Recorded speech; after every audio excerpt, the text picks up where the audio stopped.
আন্তর্জাতিক গোষ্ঠী G20 সম্মেলনে যোগ দেবেন না মার্কিন প্রেসিডেন্ট ডোনাল্ড ট্রাম্প। বুধবার মায়ামিতে এক আলোচনা সভায় বক্তৃতার সময় এমনটাই জানিয়েছেন তিনি। ট্রাম্পের দাবি, দক্ষিণ আফ্রিকায় যা হয়েছে তারপরে G20 গোষ্ঠীতে থাকা উচিত নয় ওই দেশের। G20 গোষ্ঠীর সভাপতিত্বকারী দেশ পর্যায়ক্রমে পরিবর্তিত হয়। বর্তমানে এই আন্তর্জাতিক গোষ্ঠীর সভাপতিত্ব করছে দক্ষিণ আফ্রিকা। গত বছরের ডিসেম্বর থেকে সভাপতিত্বের দায়িত্ব পেয়েছেন তারা। সাধারণ যে দেশ যখন সভাপতিত্ব করে তখন সেই দেশই G20 গোষ্ঠী সম্মেলন আয়োজন করে।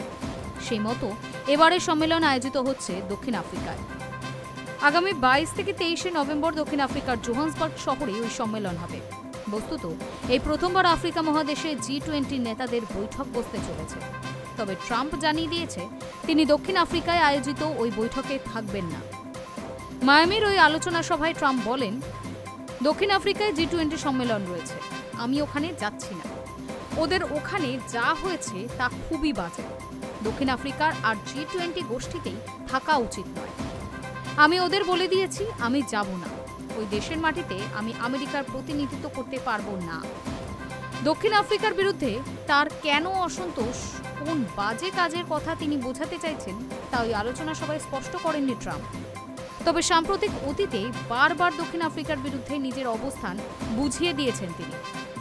ট্রাম্প দ্বিতীয়বার ক্ষমতায় আসার পর থেকেই দক্ষিণ আফ্রিকার বিরুদ্ধে শ্বেতাঙ্গদের উপর অত্যাচারের অভিযোগ তুলে আসছেন।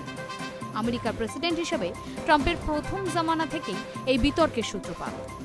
দক্ষিণ আফ্রিকায় প্রচুর শ্বেতাঙ্গ কৃষককে হত্যার অভিযোগ উঠেছিল। তাদের জমি জবরদখলেরও অভিযোগ উঠেছিল, যদিও সেগুলির সত্যতা প্রমাণিত হয়নি। গত মে মাসে ট্রাম্পের সঙ্গে দেখা করতে হোয়াইট হাউসে গিয়েছিলেন দক্ষিণ আফ্রিকার প্রেসিডেন্ট সিরিল রামফোসা।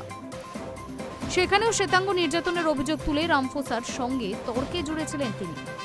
সংবাদ মাধ্যমের সামনে একটি ছবি সংবলিত নিবন্ধ তুলে ধরে দাবি করেছিলেন দক্ষিণ আফ্রিকায় শ্বেতাঙ্গ কৃষকদের কবর দেওয়া হচ্ছে। কিন্তু পরে সংবাদ সংস্থা রয়টার্সের ফ্যাক্ট চেক টিম জানায়, ট্রাম্পের দেখানো নিবন্ধে যে ছবিটি ছিল সেটি আদৌ দক্ষিণ আফ্রিকার নয়, সেটি কঙ্গোর ছবি বলে জানায় রয়টার্সের fact check team. Hi News network.